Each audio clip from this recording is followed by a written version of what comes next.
नमस्कार मित्रों, study with Sanjay channel पर आपका हार्दिक स्वागत है। आज है 14 मार्च। 14 मार्च को जो भी इम्पोर्टेंट करंट अफेयर से रिलेटेड क्वेश्चन बन सकते हैं, इसके बारे में जानेंगे। तो शुरू करते हैं। वीडियो पे एंड तक बने रहिए। चैनल पर नए तो चैनल को सब्सक्राइब कर दीजिए।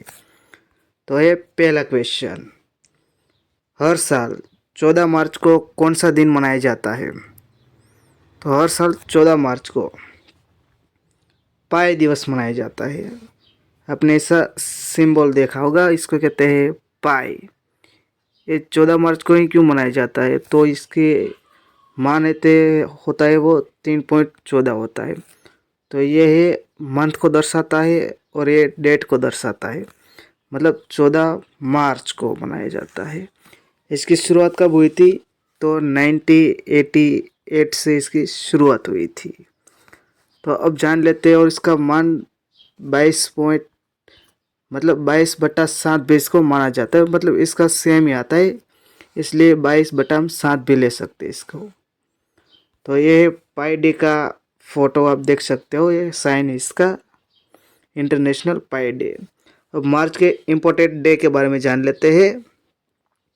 तो पहली मार्च को मनाया जाता है शून्य भेदभाव दिवस। इसकी थीम है to protect everyone's health, protect everyone's right. और 1 मार्च को मनाया जाता है विश्व नागरिक सुरक्षा दिवस। इसकी थीम है honour heroes and promote safety skills. 3 March को मनाया जाता है विश्व वन्य जीव दिवस, मतलब वर्ल्ड वाइल्ड लाइफ डे। इसकी थीम है connecting people and planet, exploring digital innovation in wildlife conservation. विश्व श्रवण दिवस, changing mindsets let's make ear and hearing care a reality for all. 4 March को मनाए जाते हैं राष्ट्रीय सुरक्षा दिवस। इसकी थीम है focus on safety leadership for ESG excellence. 8 मार्च को मनाया जाता है अंतर्राष्ट्रीय महिला दिवस। इसकी थीम है invest in woman, accelerate progress. 10 मार्च को मनाया जाता है CISF का स्थापना दिवस। 2024 में 55वां मनाया गया, मतलब 55वां। 12 मार्च को मनाया जाता है मॉरिशस डे।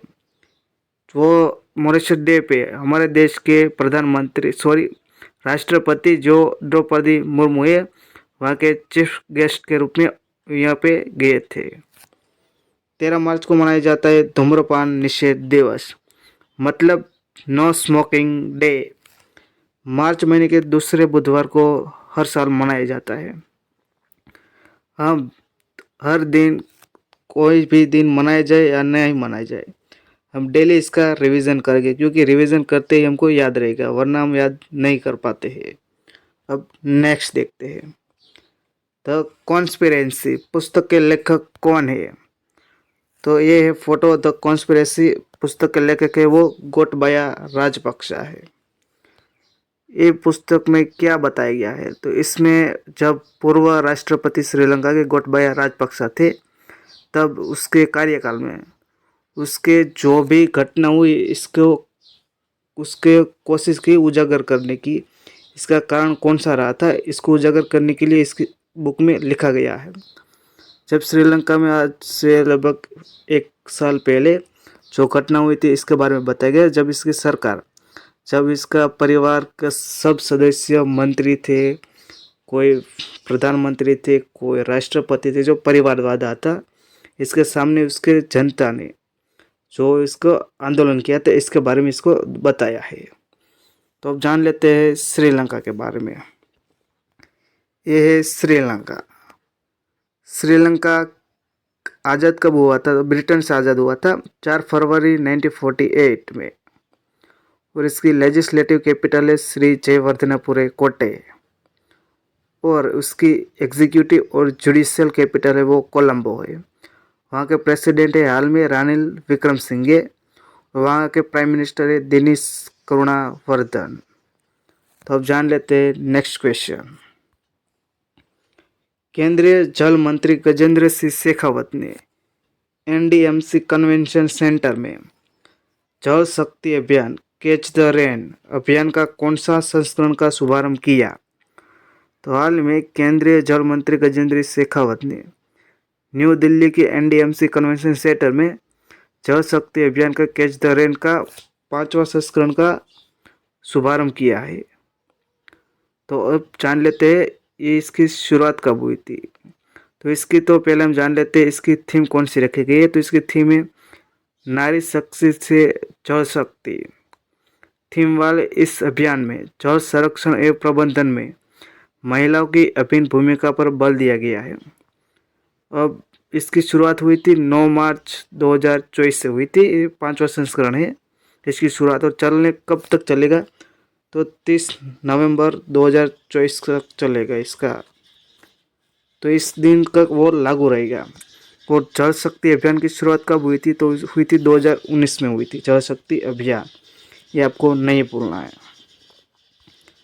ये है जल शक्ति अभियान। आप फोटो पे देख सकते हो नारी शक्ति से जल शक्ति इसकी थीम है। इसकी शुरुआत हुई 9 मार्च से। ये कौन मंत्रालय करता है तो मिनिस्ट्री ऑफ जल शक्ति मंत्रालय। ये आपको नहीं भूलना, याद रखना है। हाल ही में किस राज्य द्वारा निगल नालामा योजना शुरू की है।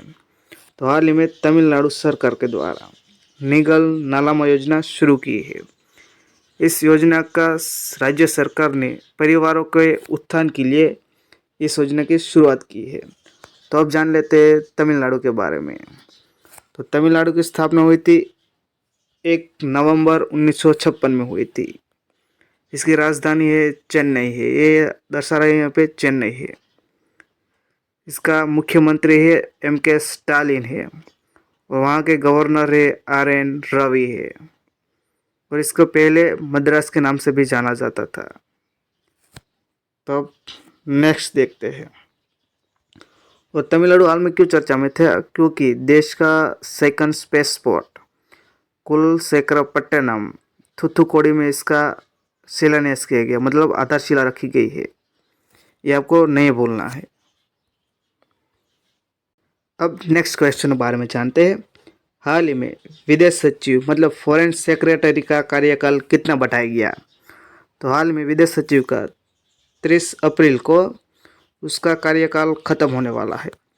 तो विदेश सचिव का 30 अप्रैल से 6 महीने के लिए बढ़ाया गया है। तब वो 6 महीने के लिए एक्सटेंड कर दिया इसका कार्यकाल। तो हमारे विदेश सचिव कौन है तो विदेश सचिव है वो विनय मोहन क्वात्रा है। ये विनय मोहन क्वात्रा है। और हमारे विदेश मंत्री कौन है तो वो है S जयशंकर है। तो अब नेक्स्ट देखते हैं। हाल ही में सेशल्स के पोर्ट विक्टोरिया में कटलस एक्सप्रेस नाम से अभ्यास किया गया है। उसमें भारत की ओर से कौन सा जहाज ने भाग लिया था। तो हाल में सेशल्स में पोर्ट विक्टोरिया में 16 देश ने इसमें अभ्यास में भाग लिया है। इसमें हमारी नेवी की ओर से INS तीर जहाज ने भाग लिया है। तो अब जान लेते हैं हाल में कौन सी एक्सरसाइज चर्चा में है। तो हाल ही में हमारी 3 ही सेना द्वारा मतलब आर्मी, नेवी, एयरफोर्स ने भारत शक्ति नाम से एक्सरसाइज अब की है। वो पोखरण में की है राजस्थान में। और इंडियन कोस्ट गार्ड और US कोस्ट गार्ड ने हाल में सी डिफेंडर्स नाम से पोर्ट ब्लेयर जो अंडमान निकोबार में वहाँ पे इसका अभ्यास किया है। अब देखते हैं नेक्स्ट। हाल ही में PM मोदी द्वारा सेला टनल उद्घाटन किया गया है। वो किस 2 राज्यों को जोड़ेगा। तो हाल ही में असम और अरुणाचल प्रदेश को जोड़ने के लिए और हमारे चीन से सुरक्षा के लिए सेला टनल का उद्घाटन किया गया है। सेला टनल है वो असम के तेजपुर से और अरुणाचल प्रदेश के तवांग को जोड़ेगा। यह विश्व की सबसे लंबी बाई लेन टनल, बाई लेन मतलब एक जाने वाली एक आने वाली, ये दोनों तरफ से इसको कहते हैं बाई लेन टनल। वो 13,000 फीट पर है। और इस राशि कितनी लगी थी तो इस राशि लगी थी बनाने में 825 करोड़ रुपए लगी थी। और निर्माण किया था बॉर्डर रोड ऑर्गेनाइजेशन ने, जो प्रोजेक्ट वर्तक के अंतर्गत बनाया गया था। अब देखते हैं नेक्स्ट क्वेश्चन। हाल ही में सर्विस ने किसको हरा के संतोष ट्रॉफी जीत ली। तो संतोष ट्रॉफी है वो किस खेल के लिए खेला जाता है। तो संतोष ट्रॉफी है वो फुटबॉल के लिए खेला जाता है। और हाल में सर्विस ने गोवा को हरा के ये सातवीं बार मतलब जीत ली है संतोष ट्रॉफी। और सर्विसेज के कैप्टन कौन है, वो है पी क्रिस्टोफन कामे। और 2023-24 के लिए सर्विसेज ने गोवा को हरा के वह सातवीं बार वो ट्रॉफी जीती। फाइनल आयोजन कहाँ पे किया गया था, वो किया था यूपिया है वो अरुणाचल प्रदेश में है। और 2022-23 के विजेता कौन थे, तो 2022-23 के विजेता थे वो कर्नाटक थे। और इसकी शुरुआत कब से हुई थी, तो वो हुई थी 1941 से हुई थी। सबसे ज़्यादा बार विजेता ट्रॉफी है वो वेस्ट बंगाल है, जो 32 बार विजेता है। इसका ऑर्गेनाइजेशन किस संस्था के द्वारा किया जाता है, तो वो किया जाता है ऑल इंडिया फुटबॉल फेडरेशन। अब नेक्स्ट देखते हैं, ये है फाइनल में जो दोनों के बीच खेला गई थी, इसमें सर्विस ने जीत ली है। हाल ही में हरियाणा के नए मुख्यमंत्री कौन बने हैं, तो हाल ही में नायब सिंह सैनी हरियाणा के नए मुख्यमंत्री बने हैं। और वो कौन से नंबर के बने हैं, तो वो बने हैं 11वें नंबर के बने हैं। अब जान लेते हैं हरियाणा के बारे में। ये है हरियाणा, देख सकते हो ये हरियाणा है लोकेशन। हरियाणा की राजधानी है वो चंडीगढ़ है। वहाँ के गवर्नर है बंडारू दत्तात्रेय। और प्रथम वहाँ के मुख्यमंत्री कौन थे, भगवत दयाल शर्मा थे, जो 1 नवंबर 1967 मतलब 1966 से 1967 तक रहे थे। और इस 1 नवंबर ही 1967 में उसका हरियाणा का स्थापना हुई थी। और हरियाणा का सबसे हाईएस्ट पीक कौन है, तो वो एक कारो है, जो 1499 जो मीटर ऊंची है।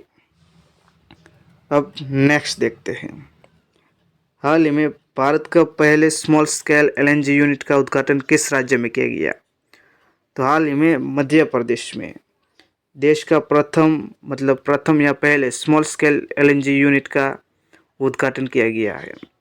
मध्य प्रदेश के प्रॉपर लोकेशन बताऊँ तो वो है विजयपुर, जहाँ ministry of petroleum and natural gas and housing and urban affairs मंत्री हरदीप सिंह ने उद्घाटन किया था वर्चुअली।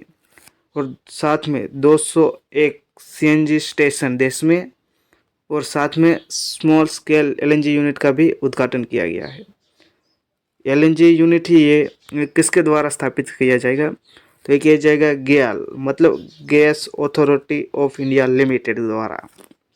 अब नेक्स्ट देखते हैं, हाल ही में यूजर्स को चुनाव से जुड़ी सटीक जानकारी देने के लिए भारत निर्वाचन आयोग मतलब इलेक्शन कमीशन ऑफ इंडिया के साथ किसने समझौता किया, तो हाल में गूगल के साथ इलेक्शन कमीशन ऑफ इंडिया के समझौता किया, क्योंकि चुनाव आ रहा है तो इसके रिलेटेड कोई झूठी बातें ना फैलाए, झूठी माहिती ना इन्फॉर्मेशन शेयर करे।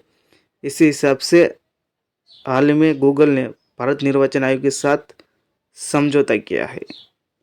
तो भारत निर्वाचन आयोग क्यों चर्चा में था, क्योंकि हाल में इस इलेक्शन कमीशन ऑफ इंडिया के जो इलेक्शन कमिश्नर होते हैं वो अरुण गोयल ने हाल ही में इस्तीफा दे दिया है। तो अब only for election commission of India ही रहे हैं। इसको 3 मेंबर की बॉडी होती है, जिसमें 2 एक निवृत्त हो रहे थे और एक ने रिज़ाइन दे दिया है। अब बचे राजीव कुमार जो मुख्य चुनाव आयुक्त बचे हैं। अब देखते हैं, लास्ट में मैंने आपको 13 मार्च में एक क्वेश्चन पूछा था, इसका जवाब। हाल ही में कौन भारतीय पैरालंपिक समिति के अध्यक्ष बने, तो वो देवेंद्र झाझरिया है, जो भारतीय पैरालंपिक समिति के अध्यक्ष बने हैं। अब आज का क्वेश्चन है, इसका जवाब आपको कमेंट बॉक्स में देना है। हाल ही में DRDO ने अग्नि 5 मिसाइल का सफलतापूर्वक परीक्षण किया, वह किस मिशन अंतर्गत किया, इसका आंसर कमेंट बॉक्स में दीजिए। वीडियो अच्छा लगे तो लाइक कर दीजिए, शेयर कर दीजिए, चैनल पर नहीं तो चैनल को सब्सक्राइब कर दीजिए। वीडियो देखने के लिए थैंक यू सो मच।